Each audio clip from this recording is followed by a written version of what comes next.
Good morning, dear students. I'm Rajni ma'am, your English teacher. So today we're going to do worksheet number 3 of 8th class. This worksheet is of English and this is for 12th April 2021. बच्चों, Directorate of Education की तरफ से आपको ये worksheets दी जा रही हैं and today we're going to do part 1 of lesson Tsunami. This is the second chapter of your English textbooks. So let's start.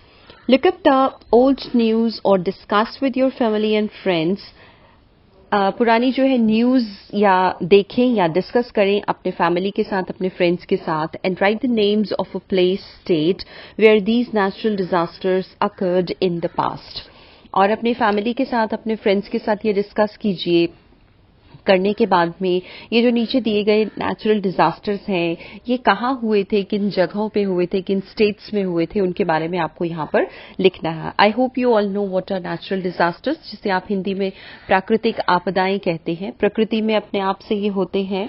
और जैसे कि एग्जाम्पल के लिए आपको यहाँ पर दिया हुआ है earthquake, floods, landslide, cyclone. Right.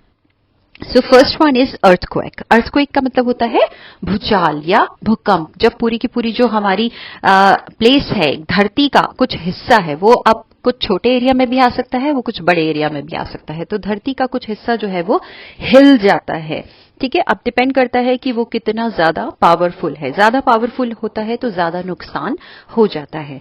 तो अर्थक्वेक आया था, अगर आपको ध्यान हो, अगर आप दिल्ली में रहते हैं तो दिल्ली में ही अर्थक्वेक आया था उस टाइम पीरियड में.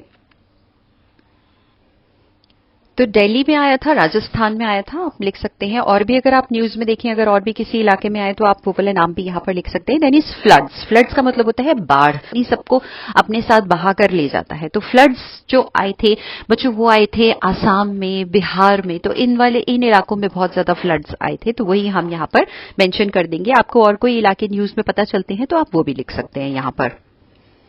उसके बाद है लैंडस्लाइड. लैंडस्लाइड को हिंदी में बोलते हैं भूस्खलन, जिसमें कि क्या होता है कि धरती का कुछ हिस्सा है वो ही खिसक जाता है, वो ही टूट कर नीचे की तरफ गिरने लगता है. तो उसे बोलते हैं लैंडस्लाइड हो जाना. तो लैंडस्लाइड जो हुई थी, ये बहुत ज्यादा हुई थी उत्तराखंड में. उस समय पर पहाड़ी इलाका था वहां पर, तो वहां पर बहुत ज्यादा लैंडस्लाइड होने से बहुत ज्यादा नुकसान भी हो गया था, अगर आपने न्यूज में देखा हो. सो विल राइट हियर उत्तराखंड. और इसके बाद में है साइक्लोन. साइक्लोन होता है बच्चों एक तरह का घुमावदार या चक्रवाती तूफान होता है, जिसमें कि सब चीजें अपने साथ, वो गोल गोल तूफान होता है, चक्रवात की तरह आता है, अपने साथ ही लेकर चला जाता है. और ये जो साइक्लोन आया था, ये 120 साल के बाद पिछले साल ही मुंबई में सबसे ज्यादा आया था और बहुत ज्यादा नुकसान हुआ था. तो साइक्लोन में हम लिख देंगे मुंबई है. इसके अलावा वेस्ट बंगाल में भी आया था और भी एक दो इलाकों में और भी आया था. जो आपको न्यूज में पता चले तो आप वो यहां पर मेंशन कर सकते हैं. Alright. So will write here Mumbai and West Bengal. In this chapter, in this lesson, you will read about another natural disaster, tsunami. On 26 December 2004, a tsunami hit parts of India such as Andaman and Nicobar Island and the Tamil Nadu coast and a few more countries. बच्चों, इस lesson में हम पढ़ने वाले हैं एक natural disaster, जो एक और नाम है, जिस बहुत ही भयानक नेचुरल डिजास्टर है, जिसे बोलते हैं सुनामी. और 26 दिसंबर 2004 में सुनामी ने हमारे इंडिया के बहुत सारे पार्ट्स को हिट किया था. बहुत जानें चली गई थी, बहुत नुकसान हुआ था. और इंडिया में ये आया था अंडमान और निकोबार आइलैंड्स के पास में और तमिलनाडु कोस्ट में, और जिसके कारण की कुछ और भी कंट्रीज में आया था, लेकिन इंडिया में भी बहुत ज्यादा नुकसान उससे हुआ था. अब सुनामी होती क्या है, देखो यहां पर मेंशन किया गया आपको. A tsunami is a very large and powerful wave caused by earthquake under the sea. अब क्या होता है कि भूचाल जो होता है वो धरती पर आता है, लेकिन एक तरह का समझ लीजिए कि बहुत ज्यादा भयंकर अर्थक्वेक आता है, लेकिन वो अर्थक्वेक आता है समुद्र के नीचे. अब जब समुद्र के नीचे की धरती जो है वो हिलती है तो उसका इफेक्ट पानी में आता है. पानी की जो वेव्स हैं वो कई गुना ऊपर की तरफ उछलती हैं. ये देखिए, मैं आपको आपकी स्क्रीन पर थोड़ा सा शॉट दिखा रही हूं। तो नीचे के भूकंप के कारण उसका प्रभाव ऊपर की लहरों पर आता है और वो लहरें कई गुना उछलती हैं और जितने आसपास के इलाके होते हैं वो कई बार पानी में पूरे डूब जाते हैं, बह जाते हैं। तो वो होती है सुनामी। जैसे सुनामी सब कुछ अपने साथ बहा कर ले जाती है। आप यहाँ पर भी सीन देख रहे हैं, कार है, लोग हैं, घर है, सब के सब जो है वो बह रहे हैं, एक तरह से बह जाता है सब कुछ उसके साथ ही। बी जो दिया हुआ है वो दिया हुआ है, can you identify the places marked A and be on the given map. इसमें आपको बताना है कि ए पार्ट यानी कि ये वाला जो हिस्सा है ये कौन सा हिस्सा है और ये वाला जो पार्ट है ये कौन सा पार्ट है। तो बच्चों, जो ए पार्ट है वो तो है हमारा तमिलनाडु, ठीक है। ए पार्ट कौन सा है? तमिलनाडु। और बी पार्ट जो है वो है अंडमान एंड निकोबार। आपने जरूर अपनी प्रीवियस क्लासेस में एसएसटी में जरूर ये पढ़ा होगा, देखा होगा, तो very easily you can tell. ये देखिए, मैं आपको स्क्रीन पर दिखा रही हूं। ये हिस्से में आपको तमिलनाडु दिखाई दे रहा है यहां पर, है ना। और इधर राइट हैंड साइड पर आपको दिखाई दे रहा है अंडमान एंड निकोबार आइलैंड्स। ठीक है बच्चों, तो ये हमने दोनों इलाके यहां पर बहुत अच्छे से दिखा दिए हैं। और The tsunami caused huge destruction and loss of life and property. Here are some stories of courage and survival. Tsunami, जैसे कि मैं आपको बता ही रही थी अभी, कि उस टाइम पर बहुत ज्यादा नुकसान हुआ था इंडिया में भी, बाहर की कंट्रीज में भी, जान का भी और प्रॉपर्टीज का भी, लोगों की सामान का, लोगों की प्रॉपर्टीज का, क्योंकि बिल्डिंग्स बह गई थी साथ में ही। और उससे रिलेटेड कुछ कहानियां हैं उस टाइम की, बहुत ज्यादा हैं जो सच कहानियां हैं, सच्ची, और करेज की, साहस की और सर्वाइवल की। कैसे लोगों ने मुश्किलों का सामना करके अपनी लाइफ्स को, दूसरों की लाइफ्स को साहस से और करेज से बचाया। ऑलराइट, सो पेज नंबर 25-26 आपकी जो हनी ड्यू बुक है उसमें से ये एक पार्ट लिया गया है यहाँ पर। तो चलिए देखते हैं क्या है इसके अंदर, हमें क्या सीखना है। These stories are from the Andaman and Nicobar archipelago. ये जो कहानियां ली गई हैं ये है अंडमान और निकोबार आर्किपेलागो की। Archipelago is a group of islands, क्योंकि आपको पता भी है अंडमान और निकोबार ऐसा नहीं है कि एक सिंगल आइलैंड है जिसके आसपास पानी है, बल्कि ये एक आइलैंड्स का समूह है, गुच्छा है एक, इसलिए इसको आर्किपेलागो कहा गया है। ठीक है, क्या वर्ड है ये? Archipelago means group of islands. Ignatius was the manager of a cooperative society in Kachal. Kachal is also another island, जो वहां पर जिस समूह की हम बात कर रहे हैं उसी समूह में एक और आइलैंड है जिसका नाम है कचाल। तो इग्नेशियस वहां पर एक कोऑपरेटिव सोसाइटी में मैनेजर है। His wife woke him up at 6 AM. उसकी पत्नी ने उसे 6 बजे उठाया, because she felt an earthquake. उसे लगा कि शायद भूचाल आ रहा है या आया हुआ है। Ignatius carefully took his television set of its table. उसने बड़ी केयरफुली, बड़े ध्यान के साथ उसने टेलीविजन सेट जो था वो टेबल से उठा के नीचे रख दिया।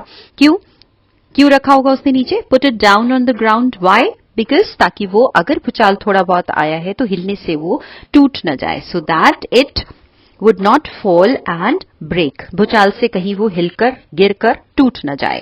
Then the family rushed out of the house. सामान को तो नीचे रख दिया और उसके बाद में वो जल्दी से, तुरंत, जो फैमिली थी उनकी पूरी, वो घर से बाहर निकल गए to save themselves.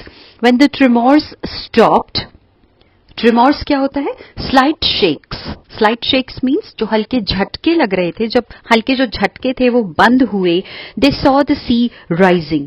तो उन्होंने देखा कि जो सी है वो एक तरफ से बढ़ रहा है, ऊपर की तरफ सी बढ़ रहा है। In the chaos and confusion, 2 of his children caught hold of the hands of their mother's father and mother's brother and rushed to the opposite direction.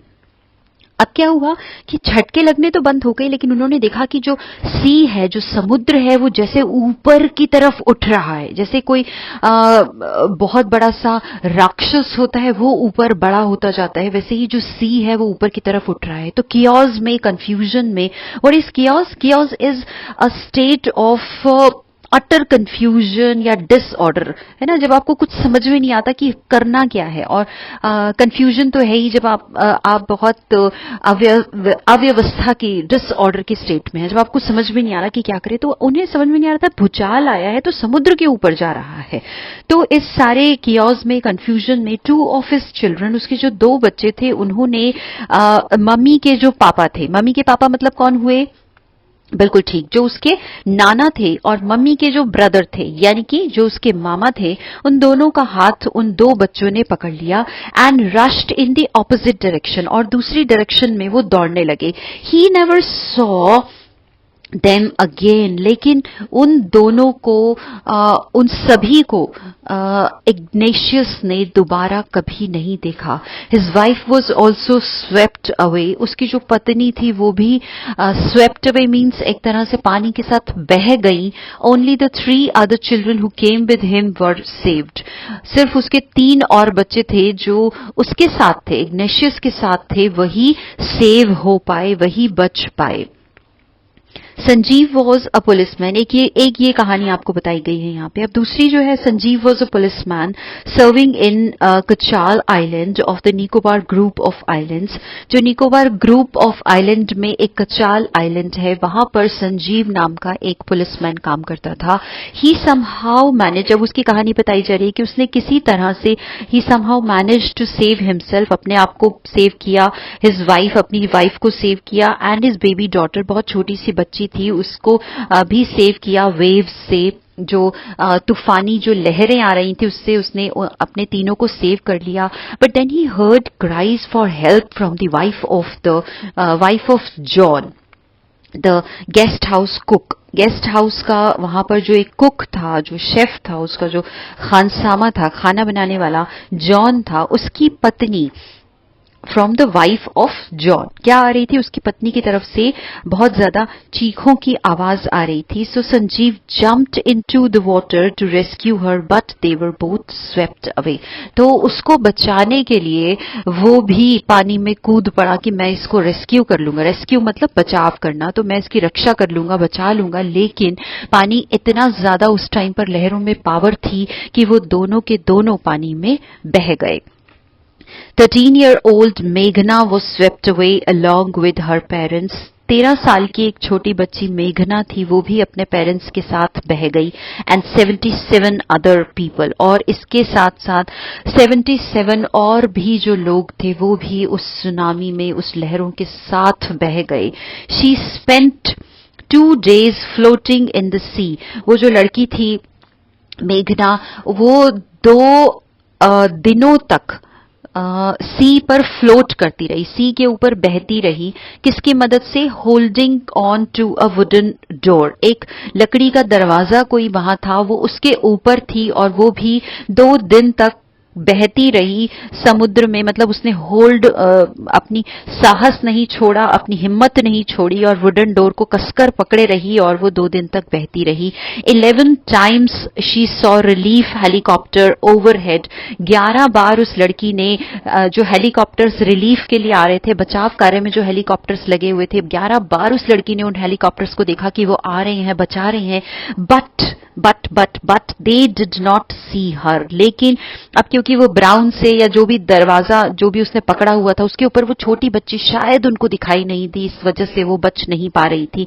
She was brought to the shore by a wave. तभी क्या हुआ, फिर एक लहर बहुत तेज की आई, जिसकी वजह से वो जो लड़की थी, उसका जो डोर जिसको पकड़े हुए वो बह रही थी, वो लहर ने उस दरवाजे को एक तरह से शोर के पास, किनारे के पास छोड़ दिया. And was walking on the sea shore in a days. और वो लड़की शोर पे पहुंच गई और वो चल रही है.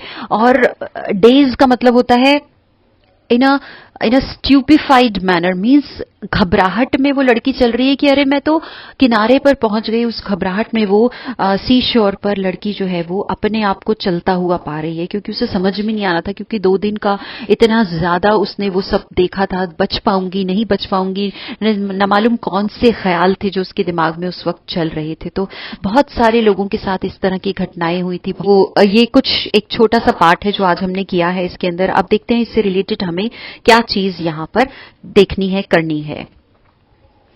Now complete the sentences with the help of the passage above. ये पैसेज आपने पढ़ लिया है, समझ लिया है. अब ये कुछ आपको फिलअप्स दे रखे हैं, कुछ सेंटेंसेस दे रखे हैं जिसमें कुछ ब्लैंक्स हैं, वो ब्लैंक्स आपको फिल करने हैं.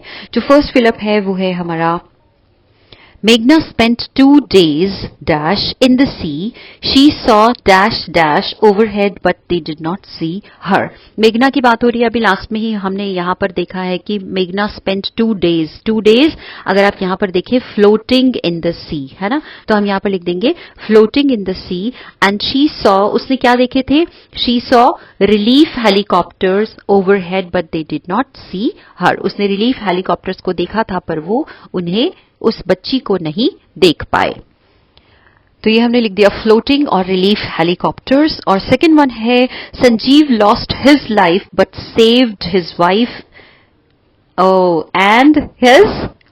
हाँ देखिए मुंह से ही निकल गया है क्योंकि अभी अभी हमने ऊपर पढ़ा ही है. उसने अपनी वाइफ को और अपनी बेबी डॉटर को dash dash from the waves यानी कि वेव्स से बचा लिया था. पहले तो वो खुद भी बच गया था लेकिन वो उसके बाद में जो जॉन की वाइफ थी, जब उसकी चीखें उसने सुनी तो उसकी मदद करने के लिए जब वो गया तो वो खुद उसमें पानी में बह गया. तो will write here saved his wife. यहाँ पर देखिए लिखा भी हुआ है saved his wife and his baby daughter. तो अब वही हम यहाँ पर लिख देंगे. ठीक है जी. उसके बाद जो थर्ड वाला है वो है Ignatius could only save his dash children who came with him. Ignatius अपने कितने बच्चों को बचा पाया था? 3 को है ना. 2 बच्चे जो थे उसके, जिसने उसकी अपने नाना का और मामा का हाथ पकड़ा हुआ था, वो लोग सब के सब बह गए थे. ठीक है, तो हमने यहाँ पर लिख दिया 3 चिल्ड्रन. 2 बच्चे नहीं बच पाए थे, उसके नाना, उसकी वाइफ और उसके मामा सब बह गए थे और उसके साथ जो 3 बच्चे थे सिर्फ वही बच पाए थे. उसके बाद में नेक्स्ट वाला जो हमारा क्वेश्चन है वो है in your opinion which words in the list below describe Sanjeev. Sanjeev जिसने अपने आप को भी बचा लिया था, अपनी वाइफ को भी बचा लिया था, अपनी बेबी डॉटर को भी बचा लिया था, लेकिन उसके बाद में जब वो किसी और को बचाने के लिए गया था तो उसने अपनी जान से हाथ धो बैठा वो. So look up the dictionary for words. Dictionary में आप देख सकते हैं इन वर्ड्स को, उनके मीनिंग ढूंढ सकते हैं और फिर आपको बताना है कि कौन से वर्ड्स जो हैं वो बहुत अच्छे से डिस्क्राइब कर रहे हैं, एक्सप्लेन कर रहे हैं संजीव के कैरेक्टर को. देखिए मैं आपको मीनिंग बताती हूँ, फिर आप खुद ही बता पाएंगे. यहाँ पर चीयरफुल का मतलब होता है प्रसन्न, ब्रेव का मतलब होता है बहादुर, केयरलेस मतलब जिसको किसी चीज की कोई परवाह नहीं होती है, हीरोइक मतलब जो हीरो के समान, जो किसी महान हीरो के समान कार्य करता है, दूसरों की रक्षा करता है, वो होता है हीरोइक डीड्स. सेल्फलेस मतलब होता है अपने बारे में ना सोच के दूसरों के बारे में सोचना, वो होता है सेल्फलेस एटीट्यूड. उसके बाद में होता है हार्टलेस. हार्टलेस का मतलब होता है ऐसा व्यक्ति जिसके पास कहा जाता है कि दिल ही नहीं है. तो ऐसा तो वो बिल्कुल नहीं था कि दिल नहीं था उसके पास में, ये तो बिल्कुल नहीं था.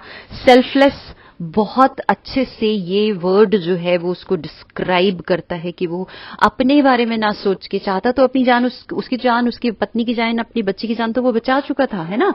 चाहता तो अपने तीनों लोग आराम से बैठ जाते, लेकिन उसने सोचा कि मैं किसी की मदद करूं, तो अपने बारे में ना सोच के दूसरे के बारे में सोचा. उसके बाद में है हीरोइक, एक वर्ड है जो बहुत अच्छे से इसको डिस्क्राइब करता है. हीरो की तरह उसने जान बचाने के लिए वो कूद पड़ा. जो फिल्म्स में हीरो होते हैं वो तो नकली में सिर्फ एक्टिंग करके किसी की जान बचा रहे होते हैं, लेकिन जो असली जिंदगी में किसी की जान बचाते हैं, इस तरह का काम करते हैं, असली हीरो, असली नायक वही होते हैं. And Sanjeev was also one such person.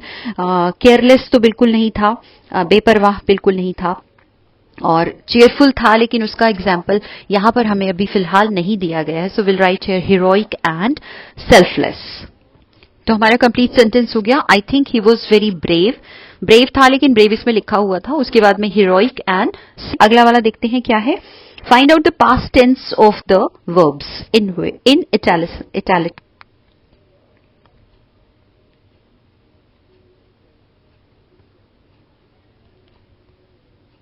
अब चलिए देखते हैं ई पार्ट क्या है. Find out the past tense of the verbs in italics from the above passage and rewrite the phrases. An example has been done for you. यहां पर italics में कुछ पिंक में आप देख रहे हैं वर्ड्स दिए हुए हैं. इनका सेकेंड फॉर्म यानी कि पास्ट टेंस आपने लिखना है. फील द अर्थक्वेक, मतलब फील का मतलब होता है ये है प्रेजेंट में. फील द अर्थक्वेक का मतलब है अभी आपको कहा जा रहा है कि अभी अर्थक्वेक को फील कीजिए. लेकिन फेल्ट द अर्थक्वेक जब हम उसका सेकेंड फॉर्म कर देंगे, जब हम पास्ट कर देंगे, तो आई फेल्ट द अर्थक्वेक, मैंने अर्थक्वेक महसूस किया. जैसे आप लोग कई बार लिखते हैं आई कंप्लीट माई वर्क, का मतलब होता है कि मैं अपना काम कंप्लीट करती हूं. लेकिन जब आप ग्रुप में लिखते हैं आपको लिखना चाहिए आई कंप्लीटेड माई वर्क या फिर I have completed my work. Second form past tense use करनी है. ठीक है. तो यहां पर फेल्ट हो गया। उसके बाद में हियर क्राइज फॉर, उसके बाद सेकंड वाला, सेकंड ये है, अच्छा हाँ, सी द सी थिंग्स। उसके बाद में सेकंड वाला है सी द सी राइजिंग। एक सी है देखना और सी राइजिंग मतलब समुद्र को ऊपर उठते हुए देखना। तो सी की सेकंड फॉर्म क्या हो जाएगी? Saw the sea rising. ठीक है जी, ये हो गया सेकंड। सी की सेकंड फॉर्म क्या हो गई? सॉ। पास्ट टेंस क्या हो गया? सॉ। उसके बाद थर्ड है कम विद मी, मेरे साथ आओ। तो कम की सेकंड फॉर्म क्या है? पास्ट फॉर्म क्या है? कम की फॉर्म होती है केम, केम विद हिम। ठीक है जी, ये हो गया कम की सेकंड फॉर्म केम, पास्ट फॉर्म। उसके बाद है here cries for help. Here cries for help मतलब सहायता के लिए चीखने चिल्लाने की आवाजों को सुनना, हियर। और सेकंड फॉर्म है हियर की heard, heard cries for help. Like अभी अगर मैं सुन रही हूं प्रेजेंट में तो आई हियर क्राइज, मैं अभी सुनती हूं, सुन रही हूं, आई एम हियरिंग क्राइज। लेकिन पास्ट में अगर मैंने सुनी है तो मैं कहूंगी I heard cries for help. So will write here heard. तो ये हो गया हर्ड क्राइज फॉर हेल्प। अगर पास्ट में आपने किसी की चीखने की आवाजें सुनी सहायता के लिए तो हम क्या कहेंगे? I heard cries for help. उसके बाद फिफ्थ है जंप इनटू द वाटर। तो जंप की सेकंड फॉर्म आप बहुत बार यूज करते हैं, जंप्ड इनटू द वाटर। उसने पानी में जंप कर दिया या किया, तो ही जंप्ड इनटू द वाटर। ऊपर जो स्पेस था वो पूरा नहीं था तो मैंने यहां नीचे लिख दिया है जंप्ड इनटू द वाटर। उसके बाद लास्ट वन है हमारा वेक हिम अप, उसको उठा दो। और इसकी वेक की अगर हम पास्ट कर दें, उसे उठा दो का प्रेजेंट का पास्ट करें तो वेक की सेकंड फॉर्म हो जाती है वोक, ही वोक हिम अप, उसने उसे उठाया। ठीक है, तो ये हो गया वोक हिम अप। आई होप आपको आज की वर्कशीट बहुत अच्छे से समझ में आ गई है। बेटा ये थोड़ा सा इसका लेवल डिफिकल्ट है, जितने वर्ड्स आपको डिफिकल्ट वाले यहाँ पर समझाए गए हैं, जो चीजें आपको समझाई गई हैं उसे अच्छे से समझने के बाद ही वर्कशीट कीजिएगा। अदरवाइज आपको ये वर्कशीट डिफिकल्ट लगेगी और थोड़े टाइम के बाद आप इसे भूल जाएंगे। ठीक है, जितने वर्ड्स हैं उससे प्रैक्टिस करिए और इसके बाद में ये लेसन अपनी बुक में से भी बहुत अच्छे से रीडिंग करिए उसकी। Right, the more you read, the more you will increase your vocabulary. आपका pronunciation अच्छा होगा, आपकी vocabulary अच्छी होगी। आप so keep smiling, keep learning and keep watching Rajni ma'am's video.